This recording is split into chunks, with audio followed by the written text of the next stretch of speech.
Bonjour chers internautes d'afriquefemme.com, je suis Dima Khalil, nutritionniste diététicienne. Mon cabinet est situé au centre médical de Prima. Aujourd'hui on va parler d'un sujet qui est très intéressant, surtout pour les mamans, les futures mamans, la grossesse et l'alimentation. Comment est-ce que les femmes enceintes doivent s'alimenter ?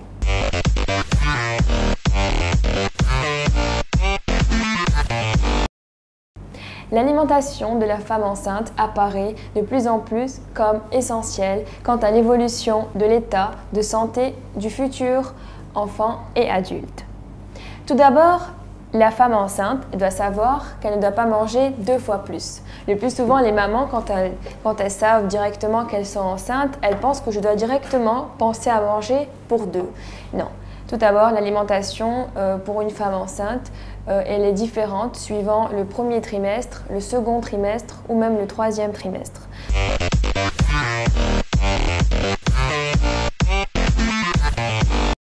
Le premier trimestre, on augmente le nombre de calories de 0 calories. Ensuite, le second trimestre, on peut donner de 300 à 340 kilocalories de plus. Et le dernier trimestre, appelé le 3e trimestre, on peut augmenter aussi le nombre de calories par environ 400 à 450 calories. Il faut aussi penser à limiter l'exposition aux divers contaminants chimiques ainsi que microbiens.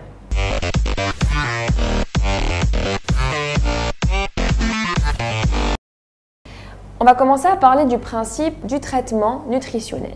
Tout d'abord, la maman doit penser à ne pas manquer de vitamine B9. La vitamine B9 qui est appelée folate, l'acide folique, qui est contenu dans la salade, dans les épinards, dans les œufs, ainsi que dans les noix et qui sont riches en oméga 3. Et la vitamine B9, qui est connue comme l'acide folique, joue un rôle important dans le bon développement du système nerveux de l'embryon, notamment dans la fermeture du tube neural. La maman doit penser aussi de ne pas manquer de fer. Le fer, quand on parle de fer, on parle de protéines, ce qui veut dire notre poisson ou même notre viande. Et pendant la grossesse, les besoins en fer augmentent car il intervient aussi dans la croissance du placenta et ainsi que dans la croissance donc, du fœtus. Il faut essayer de ne pas oublier d'assaisonner votre repas d'un filet de citron. La vitamine C qu'il contient va aider le corps à absorber plus le fer. Aussi une autre idée, c'est qu'il faut privilégier certains aliments comme les légumes secs qui sont riches en fer. Et donc on parle de lentilles, on parle d'haricots, on parle aussi de pois chiches.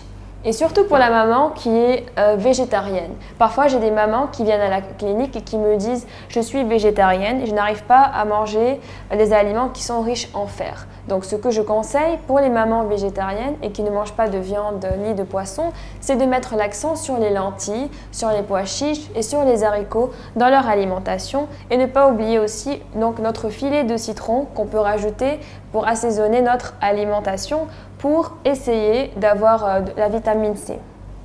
La maman doit aussi éviter de boire du thé ou même du café pendant le repas parce que le thé et le café, comme on sait, limitent l'absorption du fer et donc c'est comme si la maman n'avait pas pris son repas qui est riche en fer. Quand elle a pris le thé, ça n'a pas permis l'absorption du fer. Une chose aussi très importante, la maman ne doit pas manquer de calcium. Quand on parle de calcium, c'est tout ce qui est produits laitiers ainsi que tout ce qui est fromage aussi.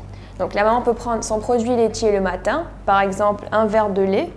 L'après-midi, elle peut prendre aussi son pot de yaourt. Et le soir, faire passer un peu de fromage avec du pain. Et de cette manière-là, elle aura ses besoins en calcium pendant la grossesse. Elle n'aura pas de déficit.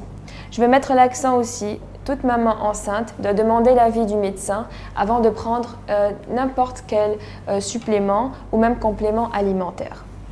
La maman doit aussi penser à ne pas manquer de magnésium. Et quand on dit magnésium, on parle de salade et de fruits et légumes qui sont vraiment riches en magnésium.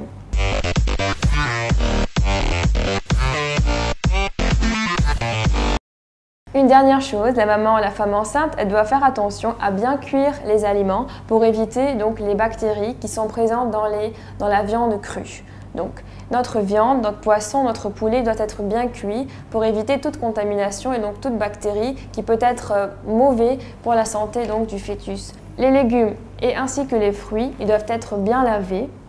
Et le plus souvent, on conseille aussi de prendre les fruits épluchés donc, pour éviter donc, les bactéries qui peuvent rester à l'extérieur du fruit, donc sur la peau. Sont également interdits tout ce qui est sushi, tout ce qui est coquillage, parce que c'est cru et c'est mangé cru. Et donc, ça pourrait être dangereux pour la santé aussi de la maman ainsi que l'enfant. Il faut essayer de ne pas prendre de poisson en conserve. Les personnes qui pensent ne pas pouvoir manger de poissons frais, donc ils vont vers les poissons en conserve et c'est un peu mauvais pour la santé parce qu'on connaît le mercure présent dans les conserves qui peut être dangereux pour la santé du bébé. La maman doit faire attention à 3 choses très essentielles: au tabac, au café, donc la caféine, ainsi que l'alcool. Tout d'abord, elle doit essayer de diminuer sa quantité en caféine.